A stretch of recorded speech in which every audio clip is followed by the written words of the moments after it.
last time. So let's solve this first before we'll study implicit functions.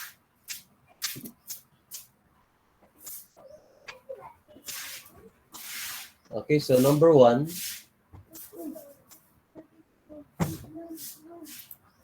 the given is x equals 1/2 multiplied by the quantity 1 minus 5t raised to a power of 4. So here we are asked to find the first derivative. So since our dependent variable here is x and then our independent variable is t, our first derivative should be dx over dt. dt. So, okay, so dx over dt is equal to, using the power formula, we can multiply the exponent 4 to constant 1/2. So we have 2. 4 times 1/2 is 2, or 4 divided by 2. Then multiplied by u, our u is 1 minus 5t. Then raised to a power of what? 3, right? 4 minus 1. Yes, sir. Then multiplied by the derivative of u, which is 1 minus 5t. So the derivative of 1 minus 5t is negative 5. Then our final answer is negative 10 multiplied by quantity 1 minus 5t raised to a power of 3. So this is our final answer for number 1. Is that your answer, guys? Yes, sir. Very Yes, good. sir. So another item, we have y equals a to the power 4 multiplied by quantity a minus x raised to a power of negative 3. So here, our first derivative is dy over dx. So again, by power rule, we can multiply negative 3 to our constant a to the power 4. So we have negative 3 a to the power 4 times a minus x, quantity a minus x. Then negative 3 minus 1 is -4, sir. negative 4. That's correct. Then multiplied by derivative of u. Our u here is a minus x. What is the derivative of a minus x? -1, sir. -1. Negative 1. That's correct, no? Negative 1. A, derivative of a is 0. The derivative of negative x is negative 1. So our final answer here is 3a. positive 3. Oh, A to the power 4, then multiplied by quantity a minus x raised to the power negative 4. Negative 4, sorry. Negative 4. Okay.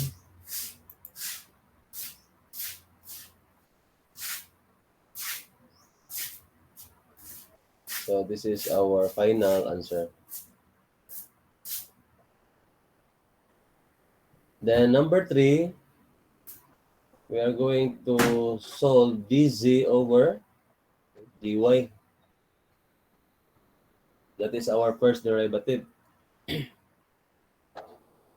dz over dy equals what? Power rule gapon. So 5/2 times quantity 3 minus 2y raised to the power of what? 3/2, sir. 3/2, sir. 3/2. Okay, that's correct. 5/2 minus 1, no? So that's 3/2. Then multiplied by what? -2.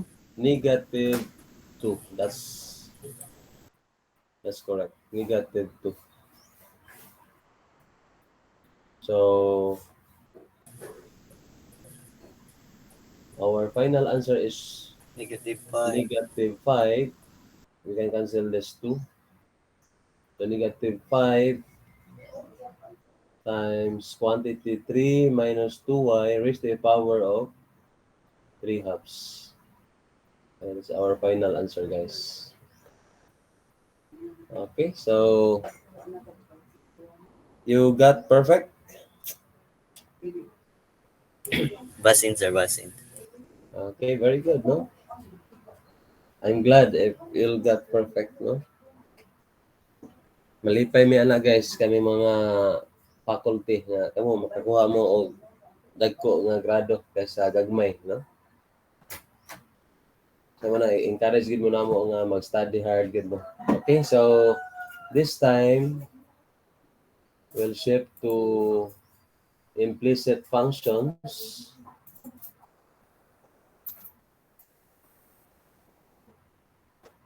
So this is our last topic for prelim coverage. So please study also this topic, implicit function. So here we have the definition. If x and y are connected by an equation not solved for y, then y is called an implicit function of x. So before, ang katong ato ang given before, solve for y man to siya. So samaan niya kung gi-write diri sa ibabaw, y equals x squared plus 3x minus 1. So gitawag ni siya og explicit function. Kay solve for y man siya, no? So, ang y na sa left side. Pero kung ang y o ang x variable matipo na sa left side, so kung ato ni siyang i-transpose ang y, so matipo na siya, no? Nya, ma-equate na nato to 0, matawag na siya nato og implicit function. So, y is an implicit function of x. So, this is the symbol of implicit relation between x and y. So, we have f of x comma y equals 0. So that's implicit function. Yeah, the rules in getting the derivative of an implicit function, we have two rules. First rule, differentiate the terms of the given equation with respect to x. So take note that, no? Always with respect to x yun, ha? So any variable, kung patay na kailangan variable diya, z ang ibutang panalitan niya, deny x. So will differentiate with respect to x. Then number 2, solve for the first derivative. So our first derivative, if we have x and y variable, so it's dy over dx or y prime. Okay, so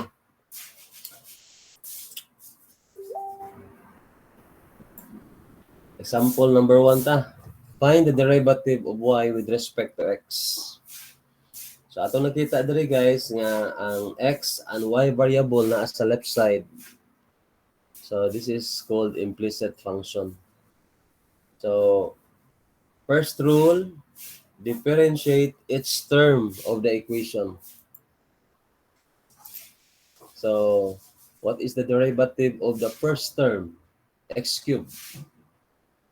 Using power rule.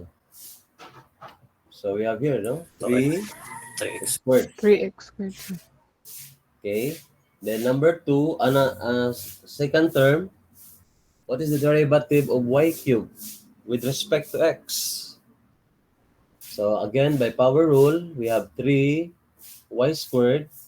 Then multiplied pa nato sa derivative sa y with respect to x, which is y prime.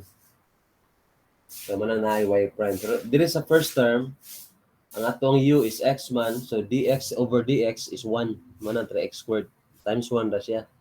Pero sa second term, kaya ang atong u is y man, what is derivative of y with respect to x? That's y prime. Then derivative of a cubed, constant, that's 0.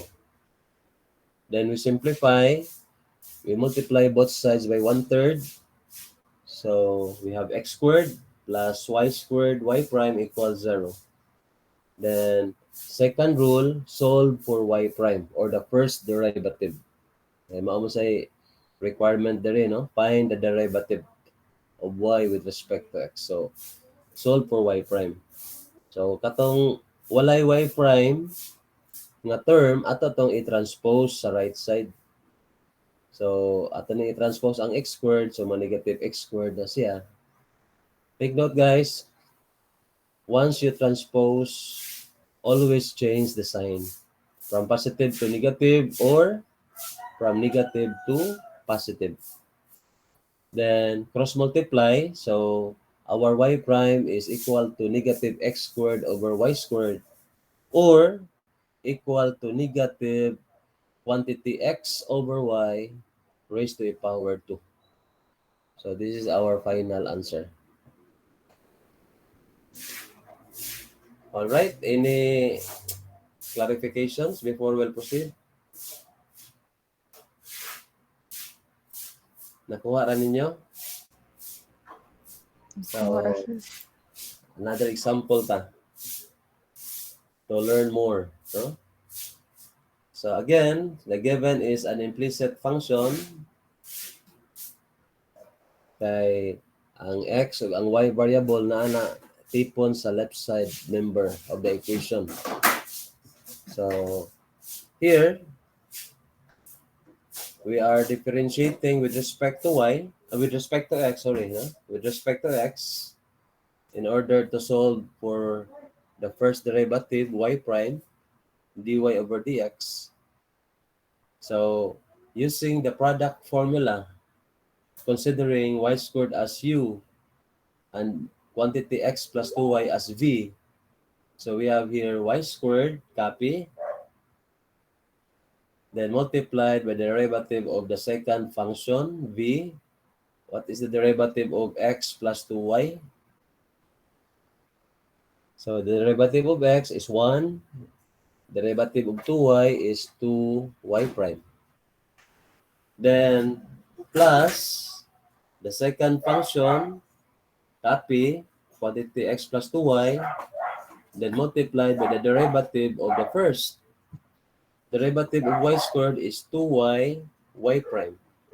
Then equal to derivative of constant c cube is 0. Then we distribute y squared. So we have y squared plus 2y squared y prime. Then we multiply the two factors. X times 2y y prime is 2xy y prime. Then 2y times 2y y prime is 4y squared y prime equals 0. Then after that, atong gi-combine, then gi-factor out na to ang common term. Nya ang katong walay y prime atong gi-transpose sa right side. So ang walay y prime diri kanya ramang ni y squared. So ato nilang i-transpose so negative y squared. Nya there is a first sa second term o sa fourth term, similar terms man sila, pwede nato ma-add or ma-combine. So 2 plus 4 is 6. Nya ato na yung gi-factor out ang y prime since common. So we have this factor, quantity 6y squared plus 2xy. Then atong gi-solve ang y prime. So we have negative y squared over 2y multiplied by x plus 3y. So anong nayon-ani man ni siya? 2y times x plus 3y. Atong gi-factor out ang 2y, no? 2y is common. Kaning coefficient sa y prime ba? Ang 2y ana common man siya, so atong gi-factor Sir. out then. Atong ma-cancel out ang y. So ang final answer nato is negative y over 2 times quantity x plus 3y or equal to this form. Atong gipasaka sa numerator ang factor x plus 3y, so ma-negative 1 ang exponent. Okay? Any question guys before we'll proceed?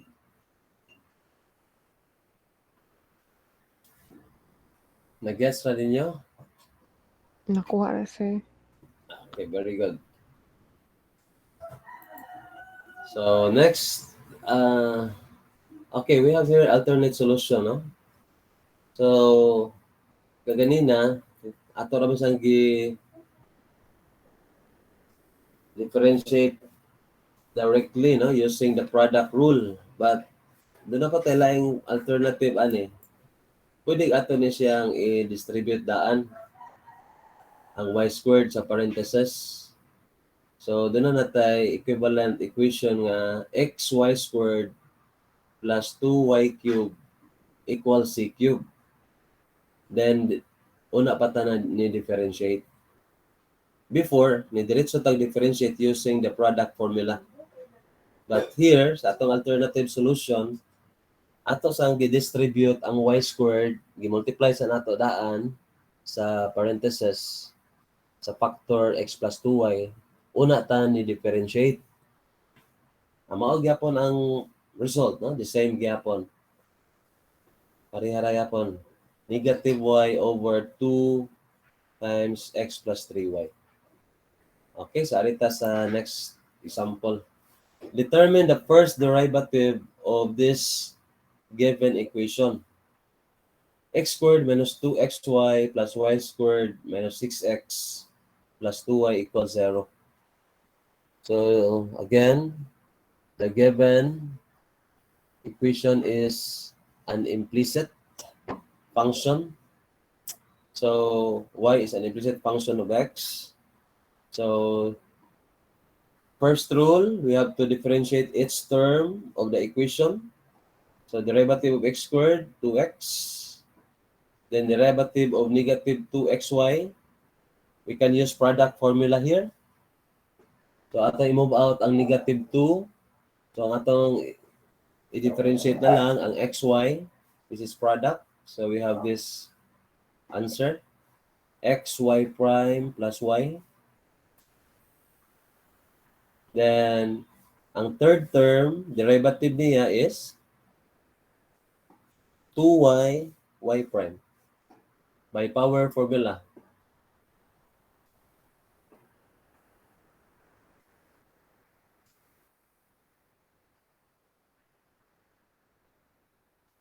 Okay. Then ang derivative sa negative 6x is negative 6. Palihog ko mute sa inyong mic guys kay murag mo echo man. Katong naka-unmute, i-mute palihog.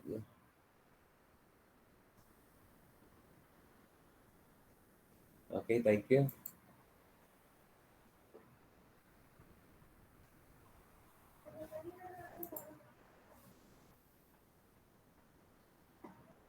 Then the derivative of 2y is 2y prime equals 0. Okay, Sophia, anong na 2y prime ni Sophia?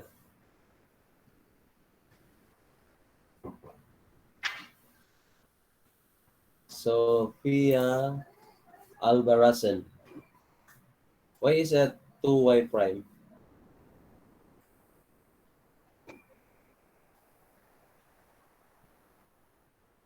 Basta di na ba mo tingog guys? Minus 10 naman na guys. Dadi mo tingog. Nagpasabot na nga ni cutting classes kung dili mo tingog. Palihog tingog guys. Okay, maminusan din mo na to. Ganong 2y prime man ni Sophia? Gigamit ang power rule, sir. Power rule? Are you sure? A derivative sa 2y kay 2 multiply sa y with respect to x, which is y prime.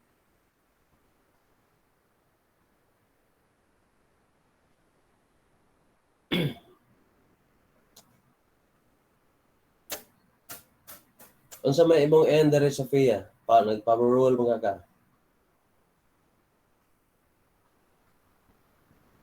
Unsa imong end?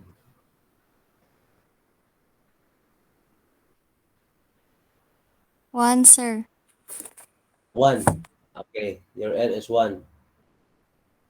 Okay, that's correct. So, Nagamit sa power rule, ang iyang n is 1.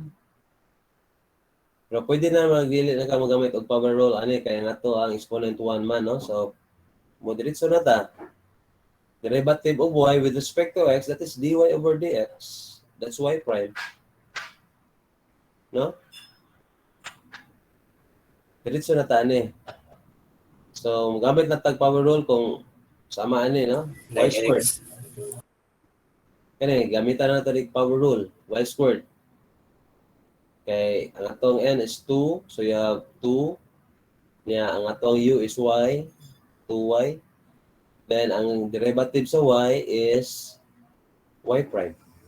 Ya dire kay diretso naman 2 is constant man. Copy ang constant 2 niya. Derivative sa y is y prime.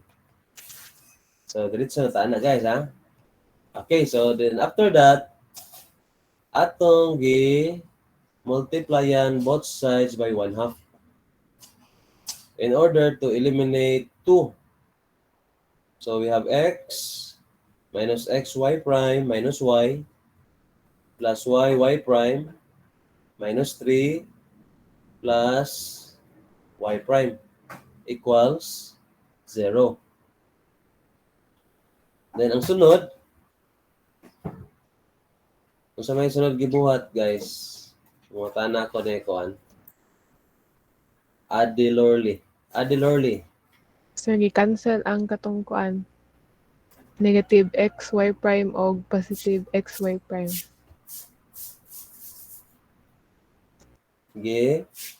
Gi-cancel out ang negative x y prime o ang positive. Ay, tabang y prime hindi na puro. Ang kuan day. Tani. Gipagawas ang y prime, sir. Okay, gipagawas ang y Y prime. na. So atong gi-factor out ang y prime, mana siyang gipagawas, no? Gi-factor out nato. So ang atong gi-combine diri guys, ang second term, ang third term ug ang fourth term.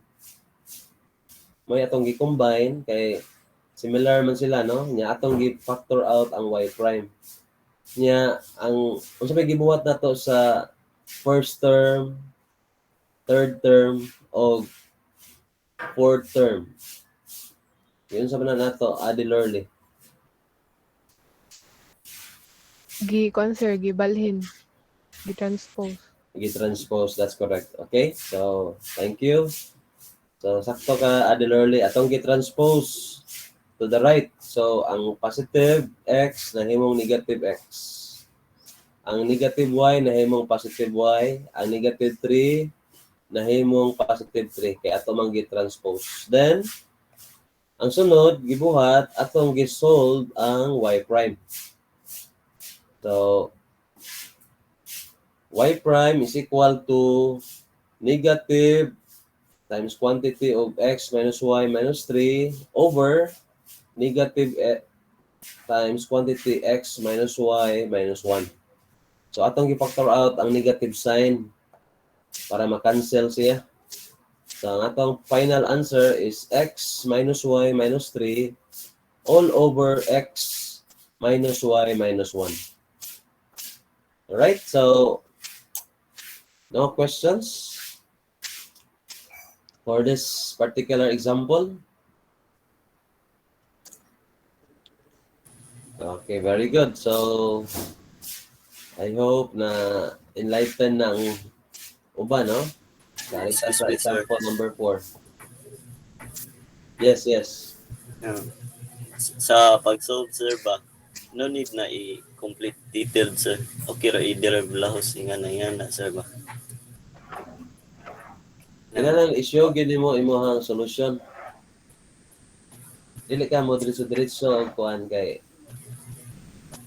para makita nako kung na apply ba nimo ang mga rules, no? So, sundon lang na mo imong answer kanang pamaagi diha. Yes. Mas maayo, masunod lang gid mo. Follow the rules lang gid mo. Okay, sir. Thank you, sir. Okay, very good.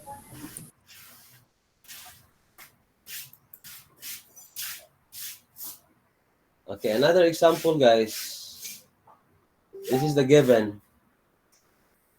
quantity x squared minus y squared squared then equals 4ay cubed. So again, this is an implicit function.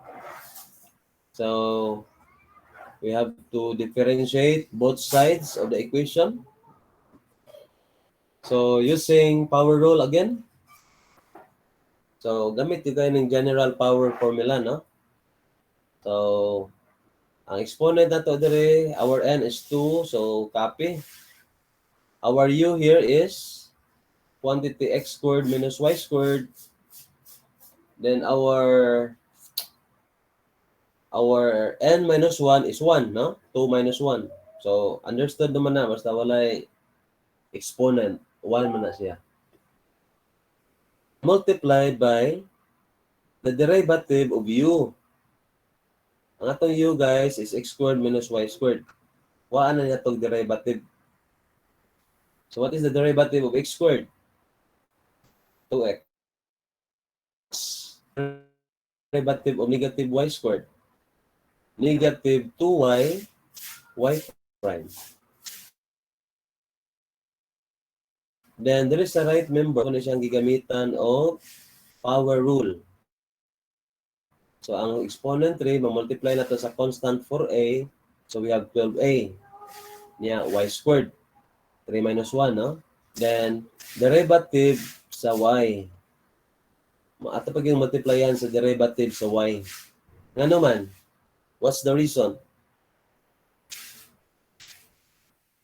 Anong ato bang multiplyan siya sa derivative sa y with respect to x? Muta na to ni Kuan B. Then Gabriel. Si Rigel, kay bro mo nag-open si Rigel. Rigel. Anong ato mang gi-multiplyan Rigel o y prime?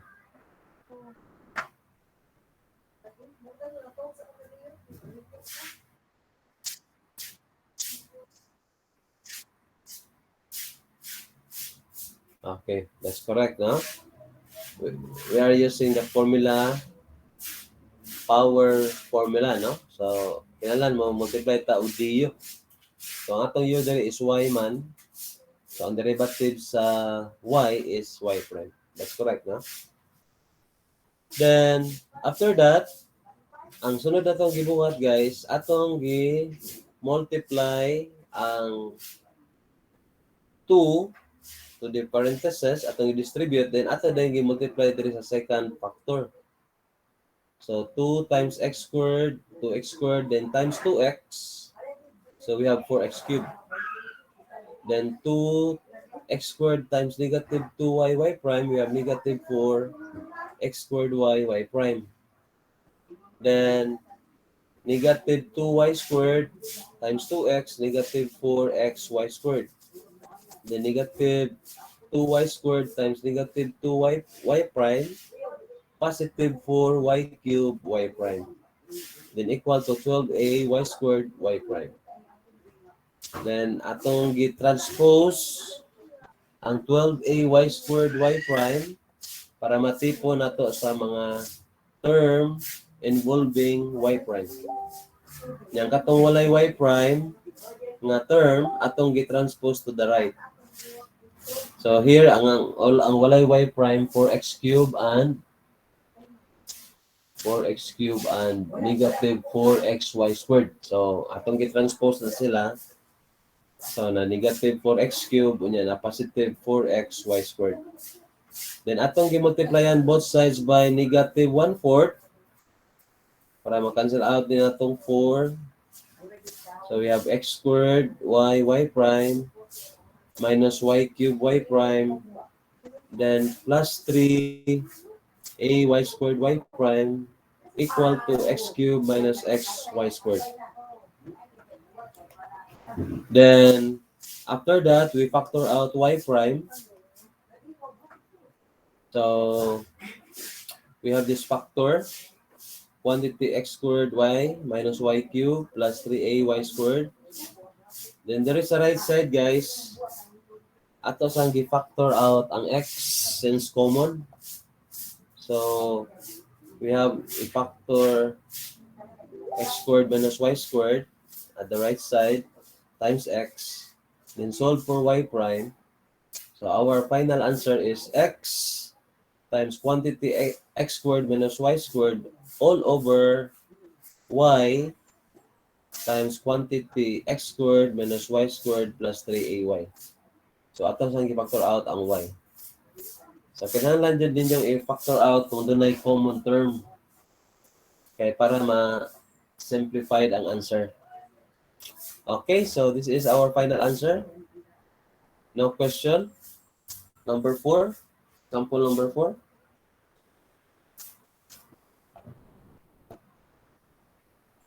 Okay, so arita sa last example, guys. This is our last but not the least example. Determine the first derivative dy over dx of this given equation. X squared plus 2xy plus y squared equals quantity a plus b plus c raised to a power 4.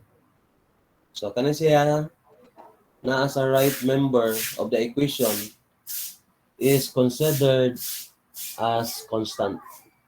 A plus b plus c na raised to a power 4.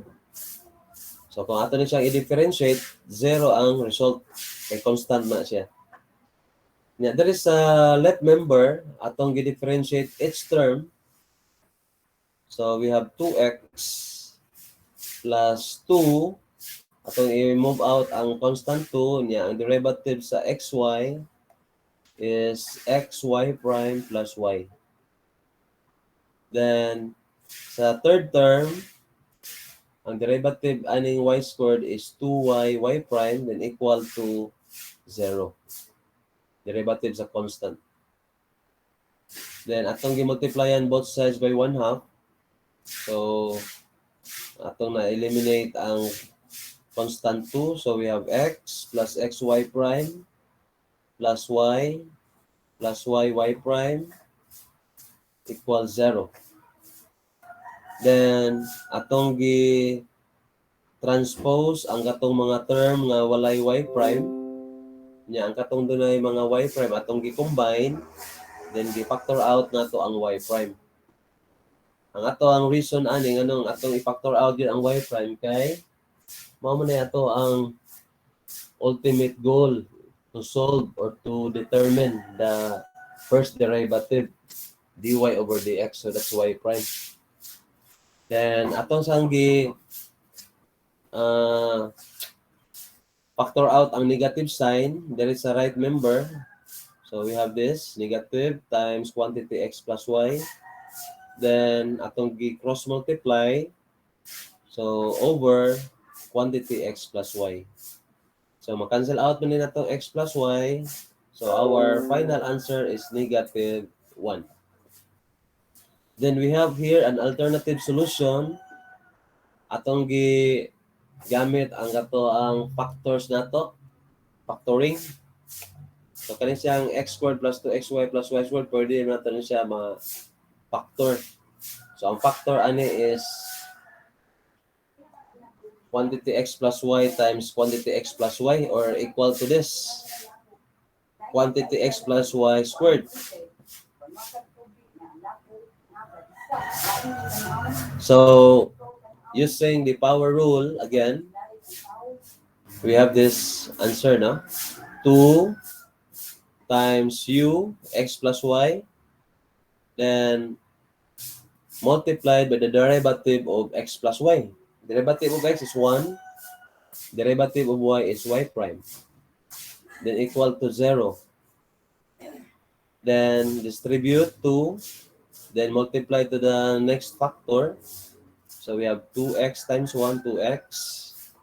Then 2 times y, 2y plus 1, 2y. Then 2 times y, 2y times 1. Sorry. 2 times y prime. So we have 2y times y prime. Then equal to 0. Then multiply both sides by 1/2. So we have x plus xy prime plus y prime equals 0. Then, atong gitranspose ang x o ang y. So we have negative x, negative y at the right side. Then, atong gi-factor out ang y prime. So we have this factor, quantity x plus y. So the same answer, y prime is equal to negative 1. Okay guys, so I think we're done, no? So, assignment number 6, please copy. Find the derivative of y with respect to x. So, WRT means with respect to. So, this is your next exercise, guys. So, sa atong classroom, screenshot ni palihog. Sa atong classroom, hindi mao atong classroom di. Ito sa change to CPE.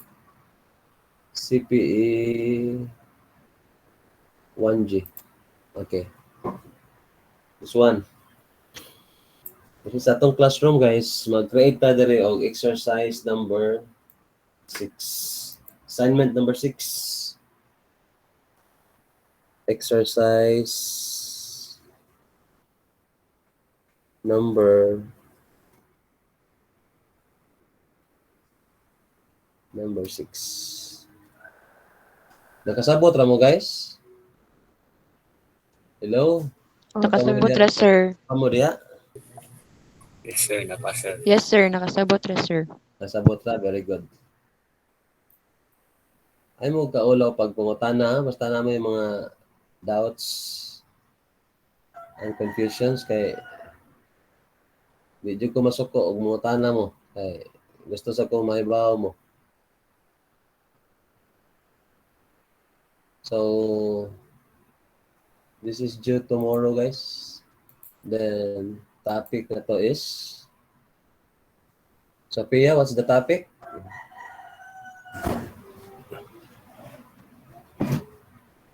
Ilomon mo ganun si Sophia. Si Princess Sophia. Sophia, what's the topic, Sophia? Function. Ha? Implicit Kusga functions. imong tiwag, Sophia, palihog. Implicit function, sir. Implicit function. Very good. Try mo ganun si Princess Sophia. Implicit function.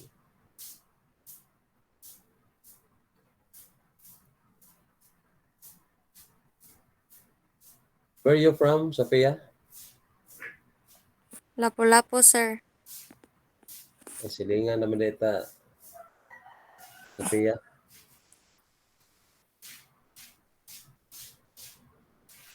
From Lapu-Lapu City. Implicit functions. Assigned. Okay. So, after this class, guys, second dose ko karon sa Robinson Galleria.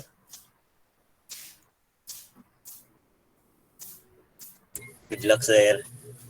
Thank you. Pumping, sir. Kamusta na? Ay mo kalimot sa inyong vaccine. Pag-vaccine mo Sir, second dose man na, sir. para mabalik na itong economy.